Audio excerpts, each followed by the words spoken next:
안녕하세요. 조격차입니다. 6월 8일 오전 7시입니다. 오늘은 선거하고 리플 얘기, 후반에 가서 리플 얘기를 하고 중간 정원에 하고 선거 관련해서 뭐 누가 옳다 그러다 부정선거를 떠나가서 누가 얼마나 득표했는지 흐름에 대해서 한번 보도록 하겠습니다. 먼저 중앙선거관리위원회 들어가면은 요런 화면이 나옵니다.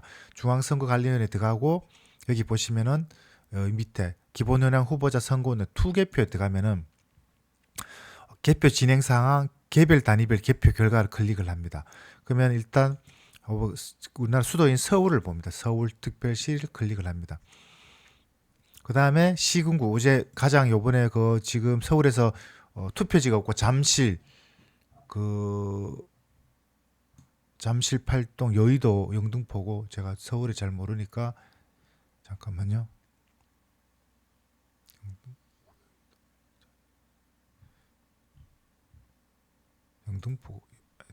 영등포인가?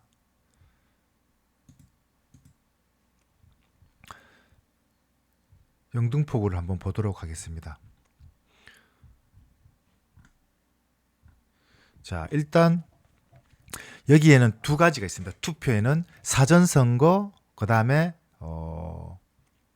간의 사전선거, 그 다음에 선거일 투표가 있습니다. 흐름을 보자는 겁니다. 전체는 더불어하고 국민하고 비슷비슷한데 일단 요번에 이제 투표지 부족했죠. 그래서 요 가장 이슈가 됐던 거는 자, 여기 보시면은 영등포 본동에 보면은 사전 투표에서 국민의힘의 오세훈은 933표, 더불어민주당 정원호는 그냥 1800표. 이래 두 배죠. 근데 본 투표에는 오세훈이 4200, 정원호 3119. 자, 뭐 그럴 수도 있습니다. 근데 요런 게 문제는 자, 우리가 어떤 지역에 사는데 사전투표 그 지역에 그러니까 어느 지역에 사든 영등포에 사는 사람이 사전투표하는 사람은 전부 다 민주당을 찍고 본투표하는 날은 이런 현상이 일어나는 게 이게 불가능하다는 겁니다. 트렌드가 비슷하게 가야 된다는 거. 그러면은 합치면 비슷하지 않냐라는데 그게 아니고 핵심은 어떻게 이런 현상이 공통적으로 나타난다는 것이 보면은 영등포동도 보시면은 대부분 거의 꽃배기입니다. 꽃배기.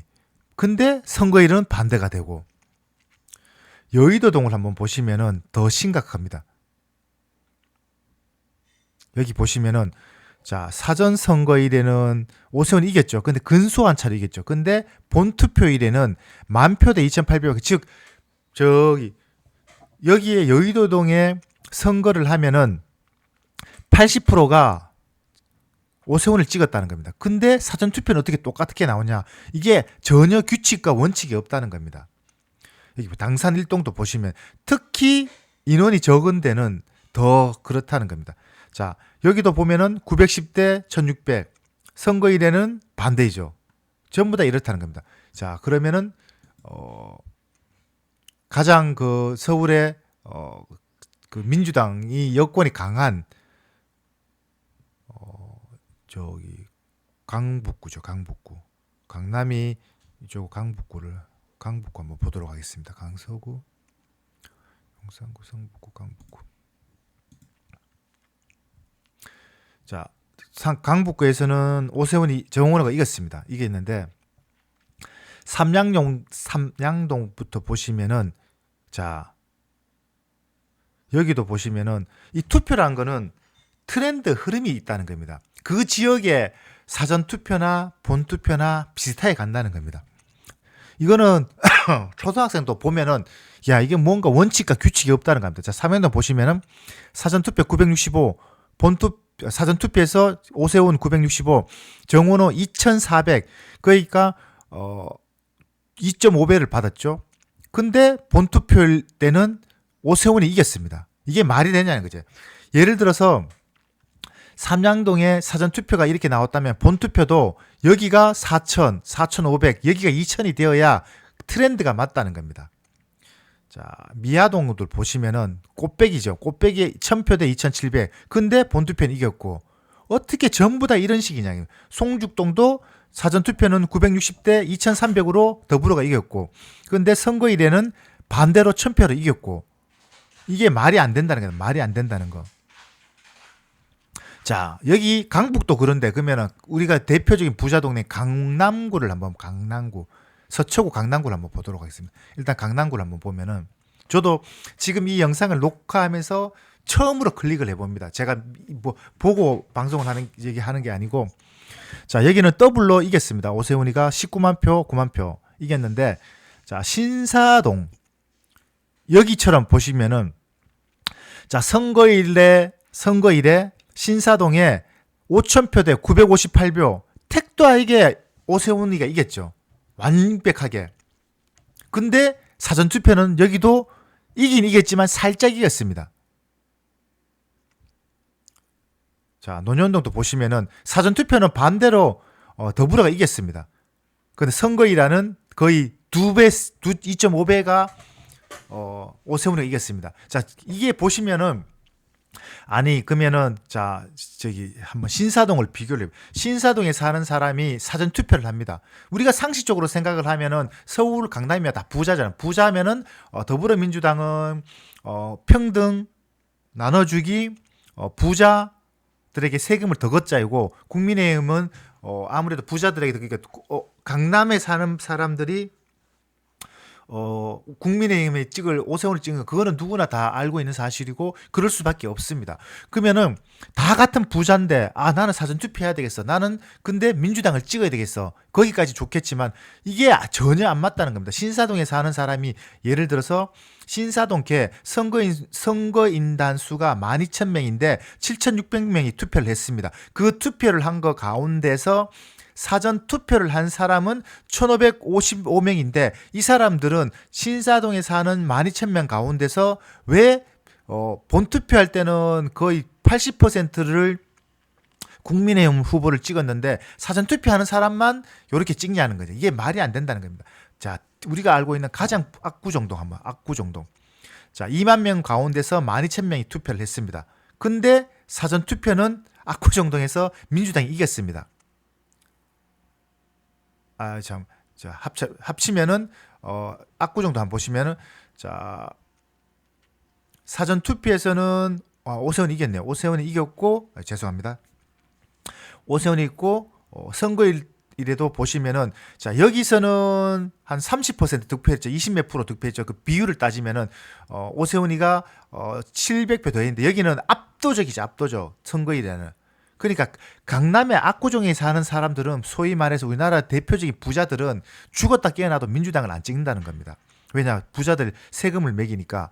그런데 사전 투표하는 사람만 이상하게 민주당을 더 많이 찍는다는 게, 이게 말이 안 된다는 겁니다. 말이 안 된다. 자, 그 다음에 우리가 알고 있는 청남동, 청남동 무슨 아파트 이렇게 비교가 많잖아요. 여기도 보시면은 사전 투표에서 살짝 이겼죠. 그러니까 이 모든 선거에 다 투입을 시킨 겁니다. 조작을. 선거일에 보시면 8,000표 죄송합니다. 8,000표 대 11,800표 맞아야겠죠. 8,000표 대 1,800표 압도적으로 이렇게 하는데 어떻게 사전선거는 이렇게 나오냐는 겁니다. 말이 안 되죠. 자, 그러면은 전라, 울산, 관양시,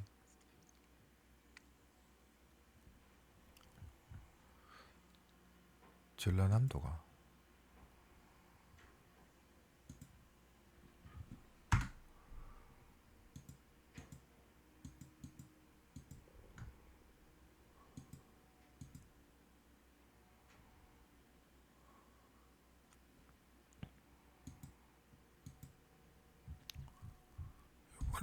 표시가 안 됐네. 전라남도로 표시돼 있나?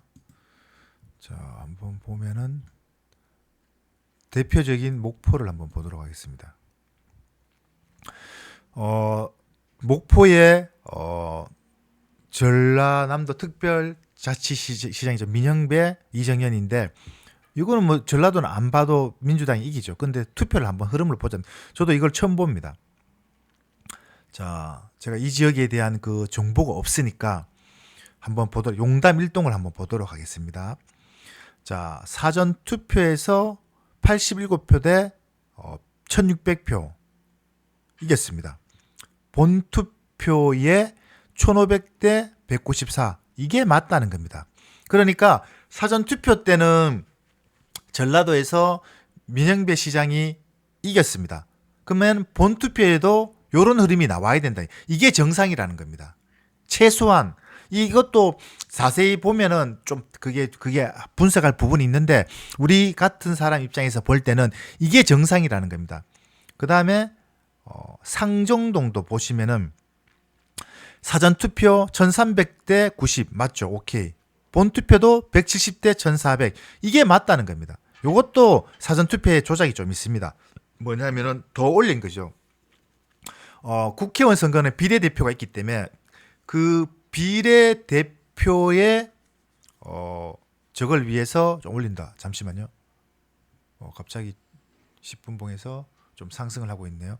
자, 간간히 제가 리플 소식 끼워 넣어서 말씀드리도록 하겠습니다.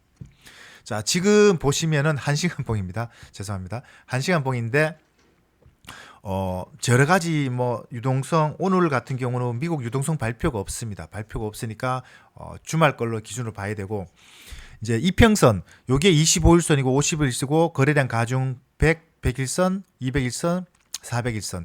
여기서 제일 중요한 것은 요 거래량 가중 100일선. 거래량 가중이라는 것은 거래량이 동반된 이동 평균선. 나머지 것들은 그 날짜의 이동 평균입니다. 1시간 봉 평균 25일 동안 1시간 봉 평균의 이동 평균선. 지금 알 수 있는 것은 여기 보시면은 25일선 요 밑에 건 50일선입니다. 50일 따라오고 그다음에 거래량 가중 이게 지금 이게 역별입니다. 이 상태가 지금 폭락했을 때가 역별이고 25일, 50일 거래량 가중 100일, 200일 역별인데 이게 정별이 되기 위해서는 차트가 올라가면은 25일선이 가장 위로 올라가는 거고 그다음에 50일선이 따라오는 거고 그다음에 고개를 쳐드는 것이죠. 즉 이 이평선이 이렇게 되어 있다 이렇게 가는 것이죠. 그러면은 짧은 것부터 가고 그 다음 거부터 이렇게 됐다. 이게 이렇게 이런 식으로 정배열이 되는 겁니다. 그게 여기 크로스 되는 지점이고 이렇게 된다. 이렇게 보시면 됩니다. 어쨌든 지금 여기 보시면은 여기 25일선이고 거래량 가중 100이고 100일선인데 요게 크로스 되는 구간에 이렇게 올렸다는 것은 세력이 오늘 공구시 이후에 요걸 돌파를 하기 위해 옮겼다. 일단 이렇게 한번 말씀을 드리고 저도 상당히 흥미롭습니다. 이게 이 편견을 가지지 마시고 이걸 한번 보시면은 진짜 혹시 이 영상을 보시고 댓글을 한번 남겨주세요. 자기가 사는 동네 아니면은 뭐 어디에 한번 보죠. 여러분들 들어가서 보시면 네이버나 구글에 중앙선거관리위원회 치면은 홈페이지 들어가시면은 중앙선거관리위원회에 딱 들어가면은 투개표에 들어가면 다 볼 수가 있습니다. 자, 여기 보시면은 이게 정상이라는 거 이게 정상. 이해되시겠죠? 모든 표가. 그런데 그러면 보수의 심장이라는 대구를 한번 보도록 하겠습니다. 대구 강렬시. 자, 대구는 제가 대구에 살아서 아는데 대구는 전체 다가 보수인데 특히 수성구가 서울로 치면 강남입니다. 부자들이 가장 많고 학군도 가장 그렇고 수성구 한번 보도록 하겠습니다. 더불어 김부겸, 추경호 김부겸 후보가 고향이 어쩌고 저쩌고 그걸 떠나가서 자 여기 보시면은 추경호 힘이 이겼어.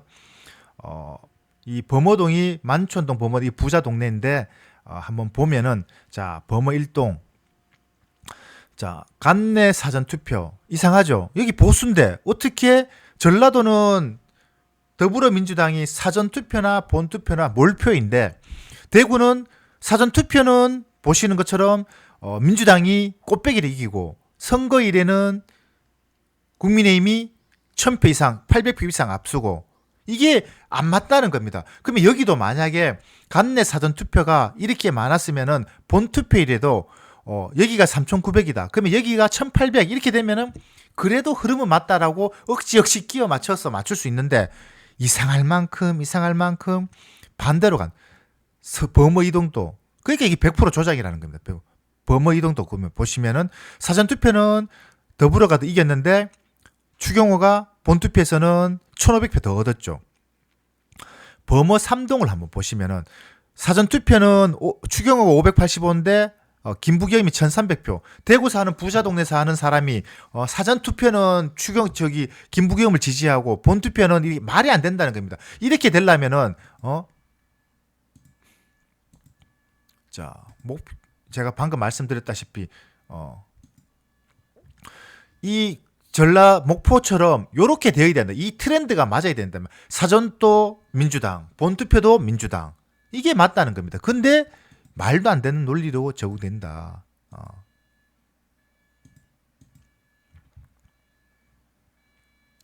전부 다 이렇습니다. 전부 다 이래요. 만촌동 사전투표는 여기 보시면은 만촌동 사전투표는 민주당이 꽃배기를 이겼죠. 본투표는 1,000표 이상씩 이기고 이게 말이 안 된다는 겁니다. 이런 선거가 대상에 대한민국에 어디 있습니까? 말도 안 되지. 자, 그러면은 그 다음에 부산시장을 한번 보도록 하겠습니다. 부산은 해운대가 우리가 달고 있는 해운대 바닷가가 부자 동네입니다. 부자 동네. 해운대 검색을 한번 해보도록 하겠습니다. 해운대에서 박형준이 살짝 이겼습니다. 자, 우동 여기 보시면은 사전투표 여기도 꽃배기죠. 근데 본투표는 반대로 국민의힘이 이 말이 안 된다는 겁니다. 이건 이럴 수가 없는 거예요. 아니 해운대 사는 해운대 아이파크에 예를 보면 거가대교 그 바닷가 도로로 가면 그 아파트 고가 아파트에 사는 사람들이 사전 선거하는 날은 다 민주당 찍는 사람이고 본투표한 날은 다 국민의힘 찍는다. 이 말이 안 되잖아요. 이렇게 조작을 하고 있다. 이거는 진짜 이거는 말로 표현할 수가 없는 이거는 100%입니다. 100%. 전부 다 보세요. 전부 다 자동 사전투표에 말이 안 돼. 400표 대 1,100. 근데 본투표는 800표가 이겼다. 이게 말이 되는 거냐고요. 그러니까 이번 선거에 선거인단 투표가 한번 보도록 봐요. 자, 우리가 부산시를 해운대를 보면은 쉽게 말씀을 드릴게요. 해운대 선거인 수가 32만 명인데 19만 8천 표가 투표를 했습니다. 근데 투표를 34만 장을 준비를 했어요. 근데 이 조작을 위해서 한쪽은 더 넣고 한쪽은 빼야 되잖아요. 그러면 이게 국민의힘 내가 사전 투표를 하러 가서 더불어민주당하고 국민의힘을 투표를 했어요. 근데 이거를 파쇄기로 갈아버리고 그 투표지에서 새로 전재수를 찍는 겁니다. 그렇기 때문에 투표지가 부족했다는 겁니다. 팩트는 이거다. 아주 쉽게 설명을 드리면은 이걸 보고 의심 안 한다는 것은 말도 안 된다는 겁니다. 자, 재송 이동 보시면은 사전 투표는 800표 대 1,700, 본 투표는 2,900 대 4,200. 어떻게 이런 경우가 생기냐니 어떻게? 자, 그러면은 가장 전라남도와 경상북도를 한번 보도록 하겠습니다. 경상북도 가장 보수인 경상북도인데 자, 포항시 한 북구를 보도록 하겠습니다. 포항이 이제 포스코 있었던 그 포항인데 선거인단 23만에서 13만 4천이 투표를 했습니다. 더불어민주당 이철우, 오준기. 근데 별 차이가 없죠. 여기 보시면은 흥해읍 한번 보도록 하겠습니다. 사전 투표가 여기도 그러니까 전라도는 사전 투표나 본 투표나 민주당이 다 앞서다. 그건 오케이. 그러면은 경상도에서도 이런 현상이 있어야 되잖아요. 이런 현상이 보셔요. 이 말이 안 된다는 겁니다. 전부 다 사전 선거도 겨우겨우 이기고 본투표는 확실하게 이기고 이게 전라남도로 비교를 하면은 여기에 중앙동에 사전 투표대 548이 아니고 여기가 10이고 여기가 900이 돼야 된다는 거예요. 그리고 선거일에 여기가 500이고 여기가 300이면 여기가 5000이 되어야 된다. 근데 안 그렇다는 겁니다. 이 경상북도 선거에도 다 조작을 했다. 그러니까 지고 이거가 문제가 아니고 전라남도에는 더불어민주당이 제 영상을 보고 이래 하니까 한 75% 정도 득표를 했습니다. 근데 그거를 90%까지 끌어올리고 반대로 경상북도에는 국민의힘이 90% 득표를 했는 한 70에서 80% 득표를 했는데 여기선 10%를 낮추고 더불어민주당을 오준기 후보를 한 10에서 20%더 업을 시키는 그런 전략을 썼다라고 보시면 됩니다. 그럼 완전 시골을 한번 보도록 하겠습니다. 완전 시골이 구미를 한번 구미가 저기 뭐 대표적인 박정희 대통령 생가가 있는 곳이죠. 거기에서 민주당 후보와 국민의힘 후보를 한번 보도록 하겠습니다. 자, 여기가 구미가 공단 있는 데를 한번 공단동에 한번 보면은 인구가 별로 없네요. 인구가 별로 없으니까 선산읍부터 한번 보도록 하겠습니다. 감내 사전 투표에서는 여기 보시면은 이철우, 오준기 1300대 560 그리고 자 선거일 투표. 자 요게 전형적인 전라남도에서 나타났던 선거일 당일에 여기가 국민의힘이 압도하는 이 전라남도에서 나타났던 현상이죠. 요게 표본이랍니다. 요런 형식이. 구미에서는 좀 조작을 덜 했는지 이런 표본이 나타났습니다. 그 다음에 뭐 그냥 순서대로 보면은 고와 읍을 보면은 이런 현상, 이게 정상이라는 겁니다. 그 다음에 대구시 박근혜 대통령이 있는 구시군 장소 경상북도 구미시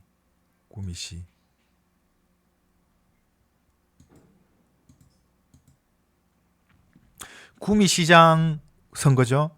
이게 박정희 대통령 생각이 있으니까 당연히 국민의 이기는데 얼마나 차이 나는지 한번 보면은 선산읍에서 사전투표, 본투표 이게 정상이라는 겁니다. 이것도 조작이 됐습니다. 이만큼 이게 더불어민주당 후보가 이만큼 득표를 할 수가 없고 더 낮을 수가 있겠죠. 왜 그러냐면은 제가 한번 보도록 하겠습니다. 전라남도 김대중 대통령의 고향이 목포시를 한번 보도록 하겠습니다. 목포시장 선거입니다. 목포시장. 자, 17만 투표인 가운데서 9만 8천 명이 투표를 했고 더불어민주당 강성희 시장이 7만 2천 표, 국민의힘 윤성웅 후보가 4천 표. 자, 목포시장 선거에서는 압도적으로 민주당이 이겼죠. 용담동 사전투표 1400대 34, 본투표 1400대 11. 이게 맞다는 겁니다. 개 1500대 13. 이게 맞다는 겁니다. 이게 오리지널 목포 시민들의 투표를 향한 표출이란 겁니다. 그런데 자, 제가 말하는 거는 본투표와 사전투표가 같은 패턴, 같은 흐름으로 가야 된다는 겁니다. 이걸 보고 반박할 사람은 없겠죠. 전부 다 동일한 흐름이죠. 숫자가 많고 적고 안 봐도 비디오겠죠. 산정도도 보시면은 1180대 30, 본투표 1273대 94. 이게 맞다는 겁니다. 더불어민주당 강성희 시장이 되었는 것인데, 자, 그러면 경상북도에 제가 말씀드렸던 구미시. 자, 여기는 보시면은 김장호 시장이 되기는 됐어요. 근데 이만큼 이게 조작을 했다는 겁니다. 트렌드가 안 맞다는 겁니다. 자, 사전 투표가 1300대 자, 동일한 걸 하면은 본 투표에 딱 바로 500표, 50. 한 40% 정도 얻었잖아. 그러니까 60%, 한 70%, 30% 정도 되잖아. 그러면은 70%, 30%면은 이 3,800을 받았으면 이게 3,800 이게 정상적으로 가면은 여기는 2,900이 돼야 되고 여기는 곱하기 1을 하면 2,900이죠. 곱하기 1을 하면 900표 이상이 되어야 된다는 겁니다. 근데 이게 안 맞다는 겁니다. 어떻게 구미시에 사는 사람들이 사전투표는 민주당을 더 찍고 본투표는 국민의힘을 더 찍는다. 이게 말이 안 된다는 겁니다. 트렌드가 맞지 않는다. 이게 이상한 거다는 겁니다.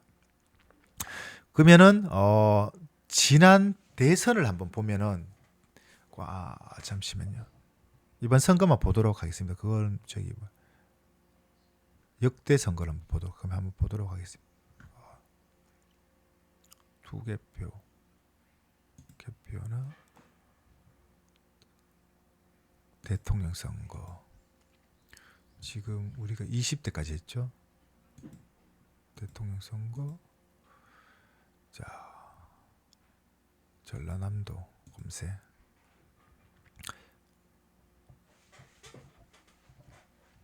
지난 선거가 없네요.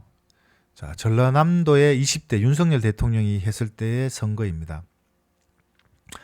자, 쭉 보면 이거는 이제 사전 투표가 안 나오니까 보는 게 의미가 없겠네요. 어쨌든 다시 한번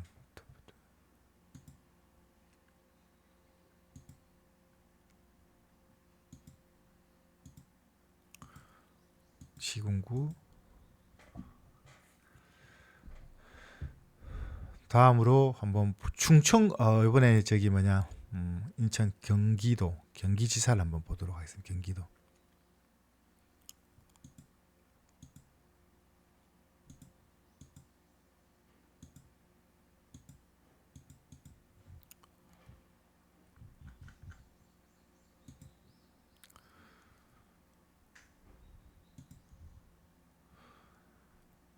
시장 선거를 보도록 하시죠.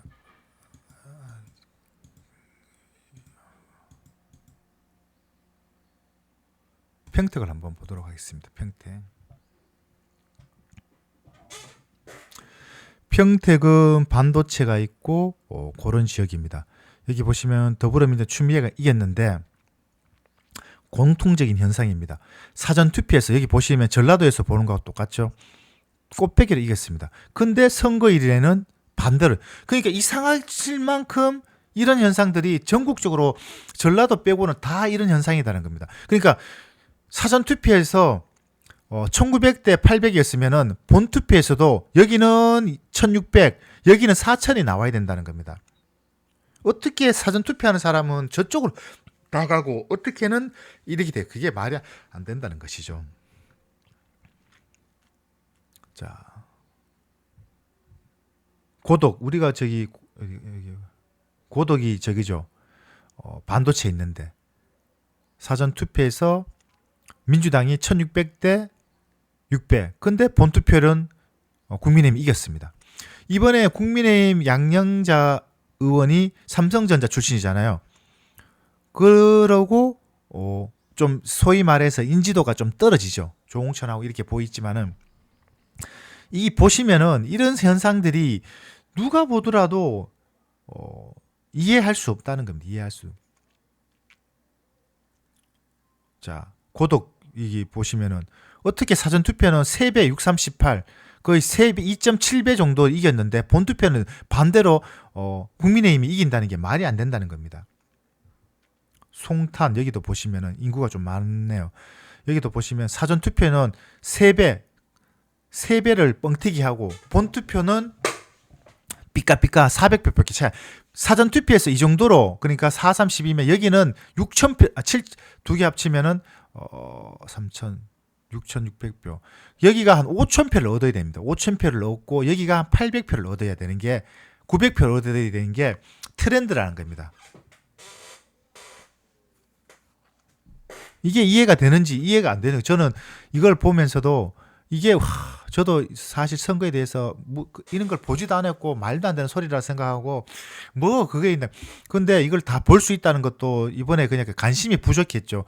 누가 몇 표를 득표했는지 다 볼 수 있다고 했는데 그렇습니다. 제가 그래서 이번에 선거를 하면서 이 막 우리 신분증 대조하고 사인하잖아요. 그래서 제가 그런 얘기했어요. 이게 무슨 의미가 있냐? 어차피 다 조작할 건데. 그러니까 그 선거하는 사람들이 저희는 그냥 이걸 뭐 이렇게 한다고 하면서 이렇게 했는데 이런 상태인 겁니다. 이런 상태. 이게 어떻게 선거가 제대로 안 되면 나라가 썩어버리고 선거가 제대로 안 되면은 그러니까 부정선거로 국회의원이 당선된다. 그러면은 우리가 모든 법은 국회의원들이 입법을 하는 거. 그러면 그 당선된 사람들이 자기들에게 유리하게 법을 만들어 버리고 그러면 우리가 결국 피해 보는 것은 국민이다. 국민. 결국 이렇게 되면 어떻게 되냐면은 지금 원달러 환율이 한번 보시면은 1559 더 올라가고 있습니다. 더 올라가고 있어요. 제가 계속 설명을 드리는데 잠시만요.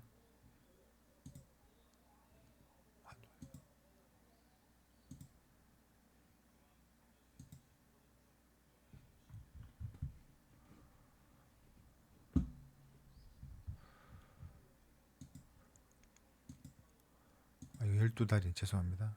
주봉으로 보면은 지금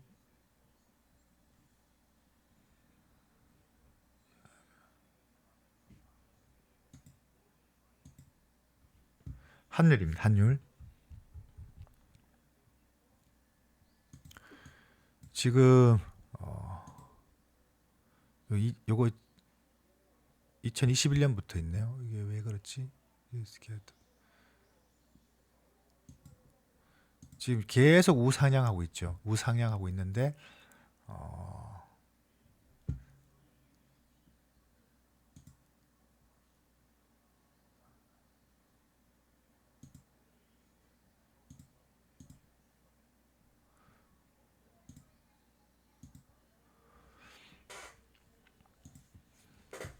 죄송합니다.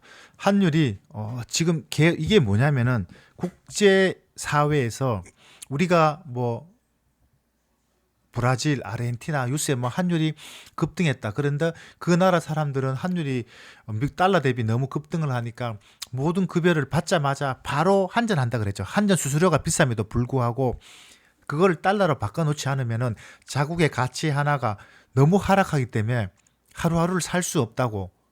그게 우리나라가 지금 보이고 있다는 겁니다. 자, 우리나라가 전 세계 반도체 최대 강국이고 뭐 그런 강점에도 불구하고 환율이 이렇게 된다는 것은 진짜 심각한 문제다. 저런 것도 있을 수 있죠. 반도체가 너무 비싸니까 이 외국계 자본들이 일부러 환율 가치를 올려서, 그러니까 미국 입장에서는 같은 반도체를 삼성전자, SK하이닉스 반도체를 1,100원일 때 사는 것보다는 1,590원을 하면은 자국의 1달러로 조금 싸게 살 수 있는 것이죠. 그러니까 반도체 가격이 폭등을 하고 있지만은 미국 입장에서는 우리가 볼 때는 반도체 가격이 한 5배 폭등했다. 근데 미국 입장에서 볼 때는 한 4.1배 정도, 4배 정도 폭등했다. 왜냐? 원달러 환율이 한 3, 4년 전 대비해서 400원이 올랐으니까 자기네들 입장에서는 1달러로 반도체를 좀 더 싸게 살 수 있는 그런 원리라고 좀 볼 수 있지만 어쨌든 환율이 너무 높다. 이건 미친 거다. 이걸 보시면 최대. 이게 IMF 때고 2008 금융위기고 요때가 2004년인데 어쨌든 이게 정고점을 다 돌파를 해버렸죠. 그래서 돈의 가치가 쓰레기가 되고 있다. 미국 달러는 잠시만요. 제가 보여드리면은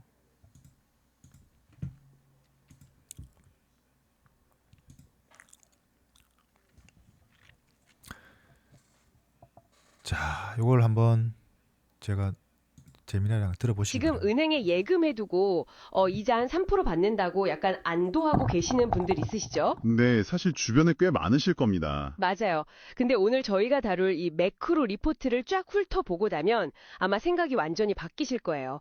청취자님을 위한 맞춤형 딥다이브에 오신 것을 환영합니다. 네, 오늘 정말 흥미로운 주제라 기다리고 있죠. 그니까 그 3%라는 게 사실 내 돈이 녹아내리는 속도라는 걸 깨닫게 되실 텐데요. 오늘 우리의 미션은 이 현대 종이 화폐 시스템이 대체 왜 붕괴 직전인지, 그리고 대안으로 떠오르는 그 브레튼 우즈 2.0이 뭔지 분석하는 겁니다. 자, 이거 한번 본격적으로 파헤쳐볼까요? 네네, 좋습니다. 일단 우리가 매일 지갑에서 꺼내 쓰는 그 돈 있잖아요.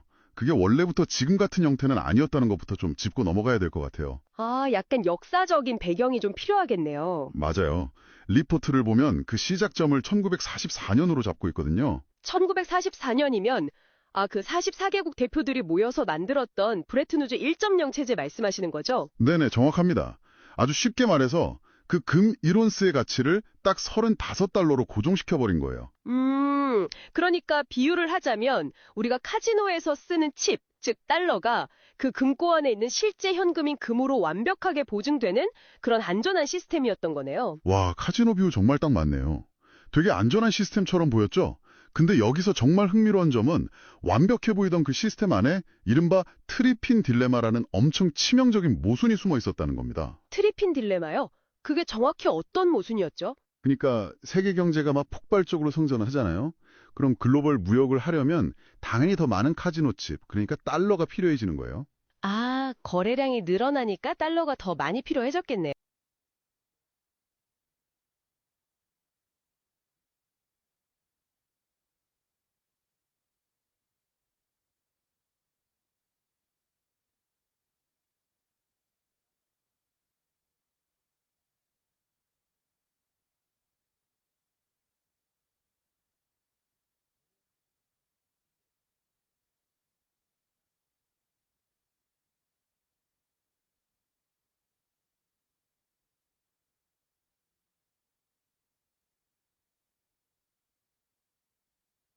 네, 근데 문제가 뭐냐면 미국 금고에 있는 금의 양은 물리적으로 한정되어 있다는 거죠. 아하, 칩은 계속 막 찍어내야 되는데 그걸 바꿔줄 진짜 현금인 금은 턱없이 부족해지는군요. 맞습니다. 그러다 보니까 사람들이 당연히 이거 진짜 금으로 바꿔주는 거 맞아? 하고 의심하기 시작한 거죠. 당연하죠. 저 같아도 엄청 불안했을 것 같아요. 그래서 결국 1971년에 닉슨 대통령이 더 이상 달러를 금으로 안 바꿔주겠다. 이렇게 선언을 해버립니다. 아, 그 유명한 닉슨 쇼크군요. 그럼 그때부터 그 안전장치가 아예 풀려버린 셈이네요. 네, 달러가 금이라는 족수에서 딱 풀려난 거죠. 큰 그림과 연결해 보자면 돈의 가치를 보증해줄 실물이 완전히 사라진 이른바 고삐 풀린 명목화폐 시대가 그때 열린 겁니다. 와, 실물 보증이 없다는 건 진짜 엄청난 변화잖아요. 그래서 이게 지금 우리한테 다 무슨 의미인 건가요? 리포트가 지적하는 핵심이 바로 그건데요. 1971년 이후에 그 시중에 풀린 돈의 양, 그러니까 광의 통화인 M2가 매년 무려 8% 이상 폭발적으로 팽창을 했어요. 8%요? 매년 그렇게 돈이 풀렸으면 우리가 마트 갈 때마다 사과값이 너무 비싸졌다고 느끼는 게 사과 문제가 아니었네요? 맞습니다. 달러라는 칩이 시중에 너무 흔해져서 그 가치가 뚝 떨어져 버린 거죠. 국가들은 계속 빚을 내서 경제를 굴려왔고요. 세상에. 그 결과가 지금 그 미국 국가 부채가 도달했다는 39조 달러. 그 거대한 빙하 같은 빚더미군요. 네, 신용카드 대금 막으려고 다른 카드로 계속 돌려막기 하다가 결국 한도 초과갔던 상황인 거죠. 진짜 무서운 비유네요. 돌려막기의 끝이 다가오는 건데 무너져가는 이 부채 빙하를 대체할 새로운 닻이 절실히 필요해진 거군요. 바로 그겁니다. 근데 여기서 상황을 더 복잡하게 만드는 완전히 새로운 변수가 하나 더 있어요. 바로 인공지능, AI입니다. 잠깐만요. 빚이 늘어나서 화폐 시스템이 무너진다는 건 완전 이해했거든요. 근데 갑자기 여기서 AI가 왜 튀어나오는 거죠? 미래 경제는 이 AI 에이전트들이 0.001센트 단위의 아주 미세한 결제를 1초에도 수백만 번씩 막 주고받는 구조로 바뀌게 되거든요. 아, 기계들끼리 엄청 빠른 속도로 돈을 막 주고받는다는 거군요. 네. 근데 우리가 지금 쓰는 스위프트 은행 송금망은 1970년대식이라서 이 엄청난 속도랑 규모를 물리적으로 절대 감당할 수가 없어요. 아하, 그러니까 빚 때문에 돈의 가치 문제도 터졌는데 속도가 너무 느려서 결제 시스템 문제까지 동시에 터진 거네요. 여기서 정말 흥미로워지는 부분입니다. 맞아요. 그래서 리포트가 이 두 가지 위기를 다 해결할 브레튼 우즈 2.0의 핵심으로 바로 블록체인을 지목한 겁니다. 네, 그 과거 1.0 체제의 닻이 금이었다면 새로운 2.0 체제의 닻은 블록체인의 수학적 합의, 그러니까 XRPL 같은 거라는 주장이잖아요. 물리적 한계가 없으니까 과거의 트리핀 딜레마도 완벽히 극복할 수 있고요. 정확합니다. 정부가 마음대로 막 찍어내서 빚을 늘리는 그런 종이화폐랑은 다르죠. XRPL 같은 네트워크는 알고리즘으로 발행량이 딱 고정되어 있으니까 인플레이션을 원천적으로 차단하거든요. 금처럼 희소해서 가치 떨어지는 건 막아주는데 또 디지털이니까 한없이 쪼개서 빛의 속도로 전송할 수 있는 거네요. AI 미세 결제에 진짜 딱 맞춤이겠어요. 네, 게다가 리포트에서 언급된 클래러티 법안이라는 걸 좀 주목하셔야 하는데요. 클래러티 법안이요. 아, 그게 통과되면 기관들이 암호화폐를 합법적으로 장부에 올릴 수 있게 된다는 그 규제 인프라 맞죠? 맞습니다. 불법 자금이 아니라 명확한 규칙 안에서 돌아가는 자산이 되는 거죠. 규제가 확실해지면 중앙은행의 CBDC랑 AI가 맞물려 돌아가는 차세대 글로벌 표준이 될 수 있는 겁니다. 와, 느린 스위프트망 대신에 단 몇 초 만에 결제를 처리하는 인프라가 깔리는 거군요. 듣고 보니까 역사는 50년에서 80년 주기로 거대한 금융 리셋을 겪는다는 말이 확 와닿네요. 네, 이것은 중요한 질문을 제기합니다. 우리가 닉슨 쇼크 이후 거의 50여 년 만에 찾아온 가장 거대한 패러다임 전환기 한가운데 서 있다는 뜻이니까요. 그렇네요. 청취자님, 오늘 딥다이브를 마무리하면서 이거 하나만 한번 상상해 보세요. AI 에이전트들이 XRP 같은 블록체인 위에서 초당 수백만 건의 결제를 스스로 그리고 아주 투명하게 처리하는 브레튼 우즈 2.0 시대가 완벽히 자리 잡는다면 말이죠. 과연 미래에도 우리한테 그 이자율 3%짜리 전통적인 은행 계좌라는 게 진짜 필요할까요? 정말 도발적이면서도 꼭 생각해봐야 할 묵직한 질문이네요. 네, 이 질문을 청취자님께 남겨드리면